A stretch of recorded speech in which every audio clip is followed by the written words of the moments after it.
नमस्कार, मी प्रणाली भोसले. माझे कोकणच्या प्राईम टाइम बुलेटिनमध्ये आपल्या सर्वांचं मनपूर्वक स्वागत करते. बुलेटिनला सुरुवात करण्याआधी पाहूयात हेडलाईन्स. महाड पोलीस निरीक्षक तडकाफडकी गायब. बदलीमुळे तडवी मानसिक तणावात.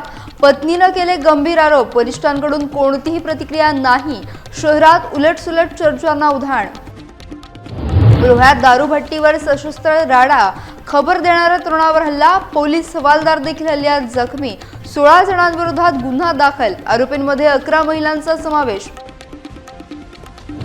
श्रीवर्धन तालुक्यातील मदगड किल्ल्याचा रस्ता रखडला. 15 लाखांचा सरकारी निधी धूळ खात. शिवप्रेमींकडून रस्ता कामाची मोठी मागणी. प्रशासकीय दिरंगाईचा स्थानिकांना मोठा फटका. आणि ग्लोबल कोकण महोत्सवाचा शानदार प्रारंभ. मराठी उद्योजकांना राज्य सरकारचे पाठबळ. पाहुयात सविस्तर वृत्त. रायगड जिल्ह्यातील महाड शहर पोलीस स्टेशनचे पोलीस निरीक्षक रमेश तडवी यांच्या अचानक झालेल्या बदलीमुळे मोठी खळबळ उडाली आहे.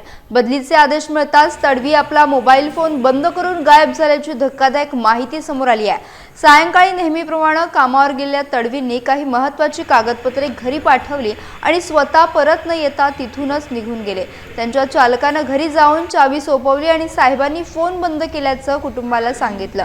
तडवी यांच्या पत्नीनं या धक्कादायक प्रकरणावर आता गंभीर संताप व्यक्त केला आहे. कोणतीही पूर्वसूचना न देता अवघ्या 1 वर्षात पुन्हा बदली का केली, असा तिखट सवाल त्यांनी प्रशासनाला विचारला आहे. यापूर्वीही तडवींनी बदलीविरोधात न्यायालयीन लढाई लढली होती, ज्यामुळे ते प्रचंड मानसिक तणावात होते. वरिष्ठ अधिकाऱ्यांनी अद्याप यावर कोणती अधिकृत प्रतिक्रिया दिलेली नाही. पोलीस निरीक्षकांचं असं अचानक गायब होणं महाडमध्ये चर्चेचा विषय बनला असून त्यांचं नेमकं स्थान अद्याप गुलदस्त्यात आहे. आज होते घरी दिवसभर आणि संध्याकाळी 5:30ला असे ड्युटीला निघाले आणि इथं आले आणि 8:30ला मला फोन आला त्यांचा. त्यांना काही ते कागदपत्रे पाहिजे होते. मग त्यांनी एका माणसाला पाठवलेलं आणि मग नंतर बोलले की नको, मीच येतो घरी. त्याच्यानंतर ते घरी आलेच नाही. मग त्यांचे ड्रायव्हर आले चावी वगैरे घेऊन आणि त्यांचं बुक घेऊन. ते बोलले की साहेब पोलीस स्टेशनमधून कुठे मोबाईल स्विच ऑफ करून निघून गेले. म्हटलं काय झालं? तर ते बोलले की त्यांची बदली केली. म्हटलं कसं कसं काय अचानक? आताच बदली केलेली. म्हटलं आताच आले ते कोर्टातून. एवढा त्रास केला त्याने. 1 वर्ष काढलं त्यांनी कोर्टात. रडून रडून खूप रडले ते कोर्टात. एवढा त्रास करून आले ते या पोलीस स्टेशनला आणि पुन्हा या लोकांनी इतक्या प्रेशर मध्ये ठेवलं आणि पुन्हा बदली केली नोटीस न देता. आधी नोटीस द्यावी ना यांनी, खुलासा मागावा. नाही केलं त्यांनी तसं, डायरेक्ट बदली केली. हे दुसऱ्यांदा झाले. रायगड जिल्ह्यातील रोहा तालुक्यातील बेळवाडी गावात एक अत्यंत धक्कादायक प्रकार समोर आला आहे. बेकायदेशीर गावठी दारू तयार करण्यासाठी लागणारे साहित्य पेंढ्यात लपवून ठेवल्याची गोपनीय माहिती किशोर शेळके या स्थानिक तरुणाला मिळाली होती. त्याने धाडस दाखवून ही माहिती तात्काळ रोहा पोलीस ठाण्याचे प्रभारी पोलीस निरीक्षक मारुती पाटील यांना कळवली. या माहितीच्या आधारे पोलीस हवालदार अशोक गायकवाड आणि किशोर शेळके कारवाईसाठी घटनास्थळी पोहोचले. मात्र तेथे उपस्थित असलेल्या दारू विक्रेत्यांच्या टोळक्यानं त्यांच्यावर अचानक सशस्त्र हल्ला चढवला. या भीषण हल्ल्यात किशोर शेळके गंभीररित्या जखमी झाले असून पोलीस हवालदार देखील जखमी झालेत. या प्रकरणी रोहा पोलिसांनी कठोर पावले उचलत तब्बल 16 जणांविरोधात गुन्हा दाखल केला. धक्कादायक बाब म्हणजे या आरोपींमध्ये 11 महिलांचा समावेश आहे. अवैध दारू धंद्याविरुद्ध आवाज उठवणाऱ्या, खबरदारी घेणाऱ्या तरुणावर झालेल्या या हल्ल्यामुळे संपूर्ण परिसरात प्रचंड दहशतीचं वातावरण निर्माण झालं असून पोलीस पुढील तपास करत आहेत. माझ्या मुलांना वाराठीला सोडायला जात असताना माझ्या लक्षात आलं की गुळाचा टेम्पो, हातभट्टीसाठी लागणारा गुळाचा टेम्पो आला आहे. त्याची माहिती मी रोहा पोलीस स्टेशनचे PI मारुती पाटील यांना दिली. त्याच्यानंतर मी घरी गेलो. घरी गेल्याच्या थोड्या वेळात एक पोलीस स्टेशनचे हवालदार आले, गायकवाड म्हणून. त्यांनी मला विचारलं की कुठं गाडी आहे काय. मी सांगितलं पण साहेब गाडी गेली, पण बोलो गुळ उतरला आहे, हातभट्टीसाठी लागणारा गुळ उतरला आहे. ते गायकवाड साहेब बोलले मला की चल दाखव कुठं उतरले. गेला असता ते दिनेश शिंदेच्या गोठ्यात गुळाचा साठा होता. मी त्यांना साहेब बोलले कुठं आहे? तर बोललो इथं माळ्यावरती ठेवलं आहे. माळ्यावरती गेला असताना गावातला हातभट्टी व्यावसायिक सर्व जमा येऊन मला बेदम मारहाण केली. बेदम मारहाण केली. सोबत ते हवालदार होते त्यांना पण धक्काबुक्की झाली. 6:30च्या दरम्यान एक कॉल आला की या ठिकाणी दारू करण्यासाठी गूळ आणलेला आहे आणि तुम्ही त्वरित पोलीस पाठवा म्हणून आम्ही एक पोलीस तिथे बीट अंमलदार पाठवले. त्यांनी जाऊन बघितलं तर तेव्हापर्यंत ती गाडी निघून गेली होती. परंतु तिथला जो गूळ होता तो गोठ्याच्या वर ठेवलेला आहे असं सांगितलं. गुरांचा गोठा आहे, गोठ्याच्या वर. तिथं जाऊन चौकशी केली. वर बघितलं तर गुळाच्या काही ढेपा होत्या 4-5. तर त्या गुळाच्या ढेपा बघून तिथल्या ज्या महिला आहेत त्या आल्या की सदरचा गुळा गुरांसाठी असतो आणि दारूसाठी नाही वगैरे असं म्हणून त्यांच्या एक आपापसात बोलाचाली होऊन जो आम्हाला माहिती देणार होता त्या व्यक्तीला त्यांनी गावातलाच आहे, तो त्यांचाच नातेवाईक आहे, त्यालाच धरला आणि त्याला धक्काबुक्की केली. त्याप्रमाणे आम्ही त्वरित जाऊन तिथं पोलीसमध्ये दिलेली आणि त्यांना घेऊन दवाखान्यात नेऊन त्यांच्यावरती दवापचार करून आता रितसर त्यांच्यावरती गुन्हा दाखल करण्यात आलेला आहे. श्रीवर्धन तालुक्यातील वांजळे येथील ऐतिहासिक मदगड किल्ल्याकडे जाणाऱ्या रस्त्याचं काम गेल्या 3 वर्षांपासून रखडलंय.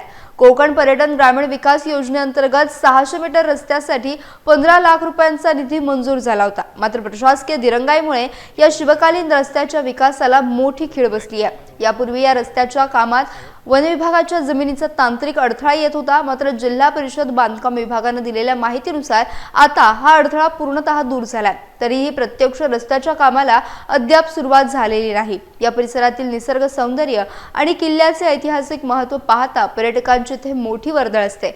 पण रस्ता सुस्थितीत नसल्यानं शिवप्रेमींना अनेक अडचणींचा सामना करावा लागतोय. स्थानिक युवकांना रोजगाराची संधी असताना काम बंद असल्यानं ग्रामस्थांमध्ये तीव्र संताप व्यक्त होतोय. हे ऐतिहासिक वैभव जपण्यासाठी प्रशासनानं हा रस्ता त्वरित पूर्ण करावा अशी आग्रही मागणी आता वांजळे ग्रामस्थ आणि शिवप्रेमी करत आहेत. नवी मुंबई महानगरपालिकेच्या प्रशासकीय कार्यकाळातील महत्त्वाच्या निर्णयांची आता सखोल चौकशी होणार आहे. यासाठी महासभेत 5 सदस्यीय विशेष समिती स्थापन करण्याचा प्रस्ताव सादर करण्यात आलाय. कोविड महामारीच्या काळात लोकप्रतिनिधी नसल्यानं आयुक्तांनी प्रशासक म्हणून सर्व कारभार पाहिला होता. या दरम्यान कोट्यावधी रुपयांच्या विकास कामांना मंजुरी देताना अनेक प्रस्ताव थेट मंत्रालयाकडे पाठवण्यात आले होते. मात्र या आर्थिक व्यवहारांमध्ये मोठी अनियमितता आणि भ्रष्टाचाराचा संशय भाजपनं व्यक्त केला. माजी खासदार संजीव नाईक यांनी या प्रकरणावर आक्रमक भूमिका घेत प्रशासनाविरोधात गंभीर आरोप केले. असा विषय होता की आम्ही सभागृहामध्ये आम्ही जे कामकाज करू, आम्ही जे बोलू आणि त्या सभागृहातल्या आमच्या पण कामकाजावरती ते कमिटी नेमणार आणि ते कमिटी त्याच्यावरती चर्चा करणार, ही कुठली पद्धत झाली? खरं पाहिलं तर आजच्या ह्याच्यामध्ये पूर्णपणे विरोधी लोकांवरती एक दबाव, प्रशासनावरती एक दबाव हे आणून आपले पोळी भाजून घेण्याचा प्रकार आहे. आणि मला तसं स्पष्ट दिसतंय की तिथं गणेश नाईक साहेब 88 वेळा पालिकेमध्ये येऊन गेले. मग 88 वेळा येऊन गेले ते त्यावेळेस मग काय काय बघितलं आणि काय केलं? या ठिकाणी तुम्हाला वाटतंय की इथं काय अमुक झालंय तमुक झालं. आजही नगर रचनाची कमिटी बनवली, तुमची अभियंत्रिकीची कमिटी बनवली, आरोग्याची कमिटी बनवली, अजूनही एक दोन कमिटी बनवल्या, 4-5 कमिटी त्यांनी बनवल्या. त्या कमिटीचा उपयोग काय? जर तुम्हाला एवढंच जर वाटतंय तर तुमच्याकडे मोठ्या यंत्रणा आहेत, संपूर्ण काही तुमच्याकडे कारभार आहे, तुमच्याकडे चांगले चांगले ऑफिसर्स आहेत. माझं म्हणणं असं आहे की तुम्ही हे सर्व गोष्टी RTI मधून मागवा ना. आणि त्या बाबतीत स्वतः आयुक्त सभागृहामध्ये बोलले, तुम्ही RTI मध्ये पण मागवू शकता ना. तुम्ही RTI मध्ये मागून त्याच्यावरती तुम्ही मग तो पूर्णपणे तज्ज्ञ लोक ठेवा तुमच्या ऑफिसमध्ये आणि तज्ज्ञ लोकांमधून RTI मधून ते सर्व माहिती घेऊन तुम्ही करा. हे पण जाणून बुजून अधिकाऱ्यांना कोणाला तरी दमावर घ्यायचा, अधिकाऱ्यांना प्रेशराईज करायचा, हे कदापि मी होऊन देणार नाही. विरोधी पक्षनेते विजय चौगुले यांनी सत्ताधारी भाजपवर गंभीर आरोप करत प्रशासनातील कामकाजावर प्रश्नचिन्ह उपस्थित केलाय. प्रशासकीय काळात झालेल्या कामांची श्वेतपत्रिका ही अधिकाऱ्यांना आणि ठेकेदारांना ब्लॅकमेल करून वसुली करण्यासाठी तयार करण्यात येत असल्याचा दावा यावेळी करण्यात आला. तसेच आयुक्त आणि नगरसेवकांच्या अधिकारांवर गदा आणण्याचा सत्ताधाऱ्यांचा डाव असल्याचा आरोप देखील चौगुले यांनी केला. या मुद्द्यांवर मासिक सभेत जोरदार चर्चा रंगली असून सत्ताधारी आणि विरोधकांमध्ये आरोप प्रत्यारोपांची मालिका पाहायला मिळाली. मुंबई महापालिकेची सार्वत्रिक निवडणूक जी झाली त्या निवडणुकीमध्ये माननीय गणेशजी नाईक साहेबांनी वेळोवेळी या शहराच्या एकंदरीत कारभारासंदर्भामध्ये काही विषयांवरती प्रश्नचिन्ह उपस्थित केले होते. ज्या प्रश्न संदर्भामध्ये शहराच्या लोकहितांचे जे प्रश्न होते प्रशासनानं प्रशासकीय काळामध्ये ते घेतले, त्याच्याबद्दल आम्ही नक्कीच त्यांचं अभिनंदन केलेलं आहे. परंतु काही असे विषय हे प्रशासन काळामध्ये घेणे उचित नव्हते असा आमचा त्या ठिकाणी त्याला विरोध होता किंवा आमचा आक्षेप होता. तरीसुद्धा प्रशासन काळामध्ये त्या कार्याची अंमलबजावणी केल्यामुळे आमचं म्हणणं आहे की त्याची चौकशी व्हावी. ते कशामुळे झालं, का केलं, त्याच्यामध्ये काही गडबड झालेली आहे का, इतर सर्व दृष्टिकोनातून आम्ही त्याची चौकशी व्हावी आणि अशा पद्धतीची मागणी त्या काळापासून नाईकसाहेब बोलत आहेत. आणि भारतीय जनता पक्ष म्हणून मी त्या निवडणुकीमध्ये या संदर्भात बोललो होतो की या संदर्भात आम्ही मागणी करू सभागृहाला की अशा पद्धतीची चौकशी समिती गठन होणं आवश्यक आहे. आणि म्हणून जेव्हा भारतीय जनता पक्षाच्या नेतृत्वाखाली या ठिकाणी सभागृह बसल्यानंतर अशा पद्धतीची मागणी सन्मान्य नगरसेवक मंडळांनी माननीय महापौरांच्याकडे मागणी केली आणि त्या मागणीच्या अनुषंगानं मला वाटतं की याच्यामध्ये जो कोण दोषी ठरेल, ज्याची कोणाची या ठिकाणी चूक असेल, त्या गोष्टींवरती कारवाई होईल. आणि कारवाई नाही तर त्या संदर्भामध्ये आमचं असं म्हणणं आहे की फौजदारी गुन्हा दाखल व्हावा. शिवसेनेचे आमदार प्रकाशदादा सुर्वे यांनी आपल्या कोकण दौऱ्यादरम्यान एक विशेष सदिच्छा भेट घेतली. भरणे येथील प्रसिद्ध साई रिसॉर्टमध्ये त्यांनी उद्योजक आणि प्रगतशील शेतकरी सदानंद उर्फ अप्पा कदम यांची भेट घेतली. ही भेट पूर्णपणे मैत्रीपूर्ण आणि जिव्हाळ्याच्या वातावरणात पार पडली. शुक्रवारी 20 फेब्रुवारी रोजी झालेल्या भेटीदरम्यान उभय मान्यवरांमध्ये विविध सामाजिक आणि प्रादेशिक विषयांवर मनमोकळी चर्चा झाली. यावेळी सदानंद कदम यांनी आमदार सुर्वे यांचा शाल, श्रीफळ आणि पुष्पगुच्छ देऊन यथोचित सत्कार केला. राजकीय आणि सामाजिक क्षेत्रातील या दोन दिग्गज व्यक्तिमत्वांच्या एकत्र येण्यानं परिसरात चर्चेला उधाण आलंय. या भेटीमुळे दोघांमधील जुने स्नेहबंध अधिक दृढ झाल्याचं पाहायला मिळतंय. कोकणच्या विकासावर देखील त्यांनी काही काळ संवाद साधला. ही भेट केवळ सदिच्छा भेट असली तरी त्यातील आपुलकीने सर्वांचं लक्ष वेधून घेतलंय. यावेळी स्थानिक पदाधिकारी आणि कार्यकर्ते मोठ्या संख्येने उपस्थित होते. कोकणच्या निसर्गरम्य वातावरणात पार पडलेल्या भेटीनं सर्वांची मने जिंकली असून ही चर्चा फलदायी ठरली आहे.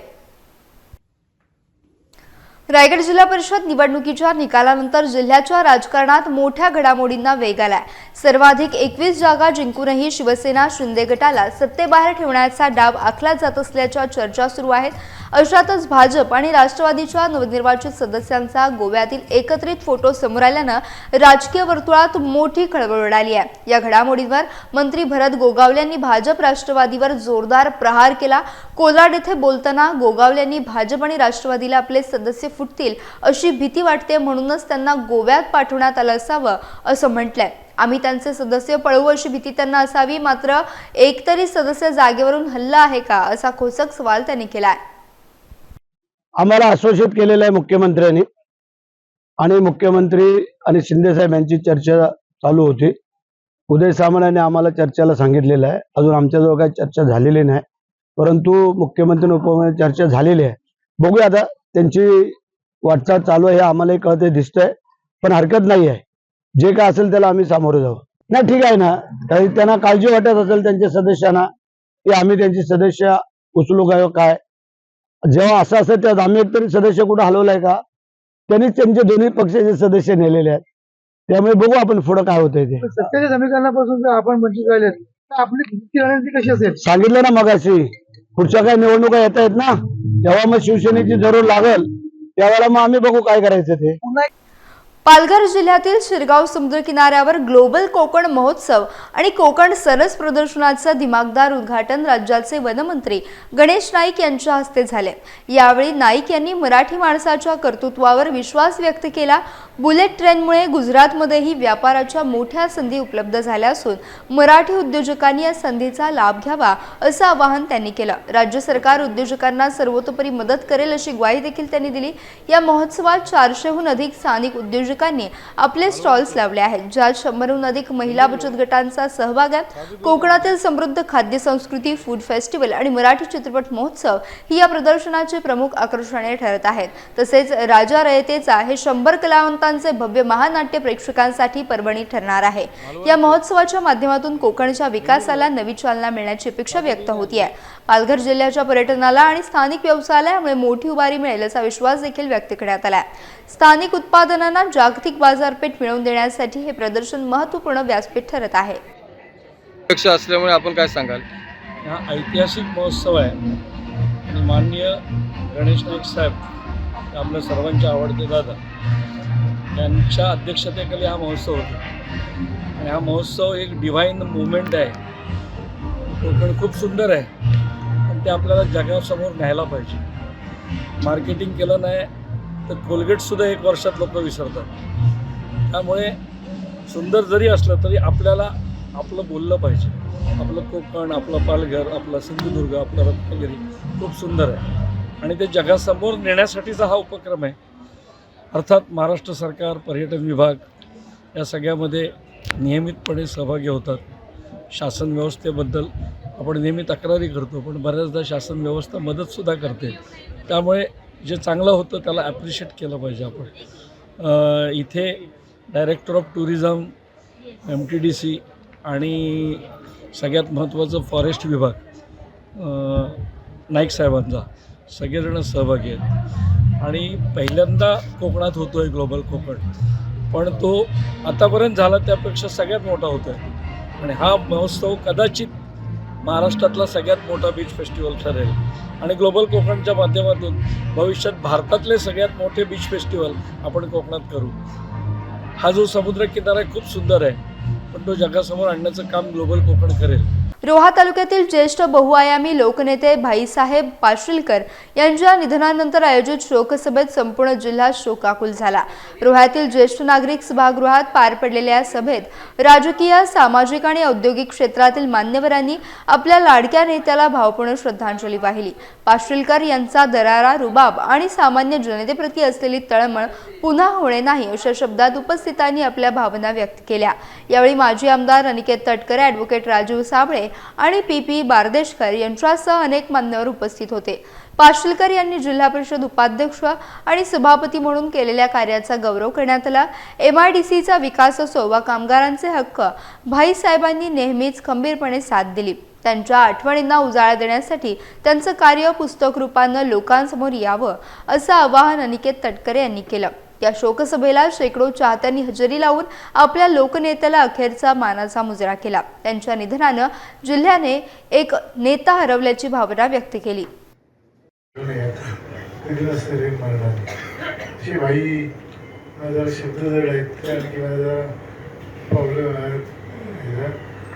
भाई म्हणजे भाईची युक्ती म्हणजे भाऊ आणि ईश्वर संयुक्त हे केलं तुम्ही की भाई हे शब्द भाई अशी त्याचं मूर्तिमंत उदाहरण होतं। भाईबरोबर मला बरीच वर्ष काम करण्याची संधी मिळाली। जिल्हा परिषदेमध्ये 92 सालापासून मी पण भाई सदस्य होतो, बरेच वर्ष सदस्य म्हणून काम केलं। भाईंनी बऱ्याच भूमिका पार पाडल्या। पक्षावर कायम स्ट्रॉंग राहिले भाई। 85 साली जेव्हा तिकीट मिळालं तेव्हा भाईंनी काम केलं भरपूर। त्यांचं दुधाने पराभव झाला। 90 साली दारान तिकीट मिळालं, दारांबरोबर भाई राहिले, अश्विता साबळे भाई वडिलांबरोबर। ते भाई ठामपणे राहिले। दारान निवडून आले, त्यांचा सिंहाचा वाटा होता। त्यानंतर मग 95 साली त्यांनी दारांना आग्रह केला की साहेबांचं काम केलं पाहिजे म्हणून। अशा भाईंचा स्वभाव होता आणि खरोखर भाईचं असं एक कार्य माझ्यासारख्या कार्यकर्त्या नेहमीच प्रेरणादायी ठरेल।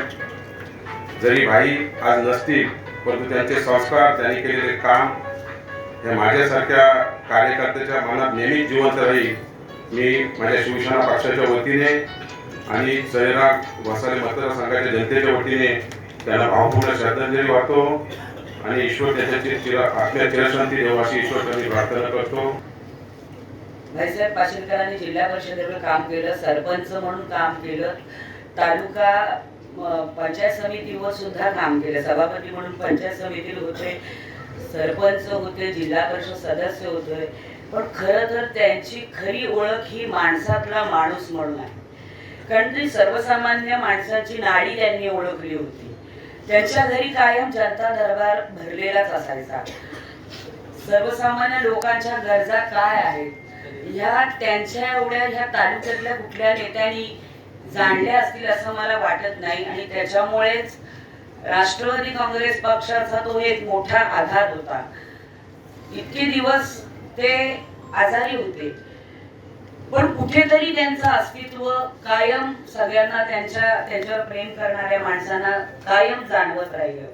आज खऱ्या अर्थाने त्यांच्यावर प्रेम करणारे त्यांचे जे कार्यकर्ते आहेत ते खऱ्या अर्थाने पोरके झाल्यासारखे वाटतात. खेड येथील ज्ञानदीप शिक्षण प्रसारक मंडळाच्या राधिका रांगडे हिने जेईई मेन 2026 परीक्षेत 96.49% मिळवून दैदिप्यमान यश संपादन केलंय. राष्ट्रीय स्तरावरील अत्यंत कठीण परीक्षेत राधिकानं मिळवलेल्या घवघवीत यशामुळे खेड तालुका आणि रत्नागिरी जिल्ह्याचे नाव संपूर्ण महाराष्ट्रात अभिमानानं घेतले जात आहे. देशातील नामांकित अभियांत्रिकी महाविद्यालयांमध्ये प्रवेश निश्चित करण्यासाठी ही परीक्षा महत्त्वाची मानली जाते. राधिकाच्या यशामागे तिची जिद्द, कठोर परिश्रम आणि ज्ञानदीप संस्थेतील तज्ज्ञ शिक्षकांचे मार्गदर्शन यांचा मोलाचा वाटा आहे. ग्रामीण भागातील विद्यार्थ्यांनी जिद्द ठेवली तर कठीण लक्ष्यापर्यंत पोहोचता येते हे राधिकानं सिद्ध केले. तिच्या यशाबद्दल संस्थेचे पदाधिकारी, शिक्षक आणि ग्रामस्थांकडून तिचं कौतुक करण्यात येत आहे. या यशामुळे इतर विद्यार्थ्यांना देखील स्पर्धा परीक्षांची तयारी करण्यासाठी मोठी उभारी आणि प्रेरणा मिळाली आहे. सिंधुदुर्ग जिल्ह्यातील कुडाळ नगर पंचायतनं राज्य शासनाच्या माझी वसुंधरा अभियान 5.0 स्पर्धेत दैदिप्यमान यश संपादन केलंय.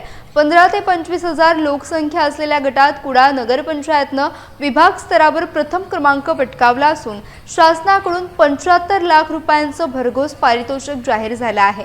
याबाबतचा अधिकृत शासन निर्णय 17 फेब्रुवारी रोजी पर्यावरण विभागाकडून प्राप्त झाल्याची माहिती नगराध्यक्षा प्राजक्ता बांदेकर शिरवलकर यांनी पत्रकार परिषदेत दिली आहे. सर्वांना नमस्कार. आज आपण पत्रकार परिषद घेण्याची पण एक विशेष बाब आहे. आपण कुडाळच्या सर्वांगीण विकासासाठी किंवा सध्या सुरू असलेले प्रोजेक्ट असतील, विकास कामं असतील, यांच्या निमित्ताने आपण सोशल मीडियावरनं नेहमी बोलत आलेलीच आहोत. आपली कामं आपण बघतच असाल. पण आज एक विशेष गोष्ट आहे ज्याच्यासाठी आपण समोर सगळे भेटत आहोत.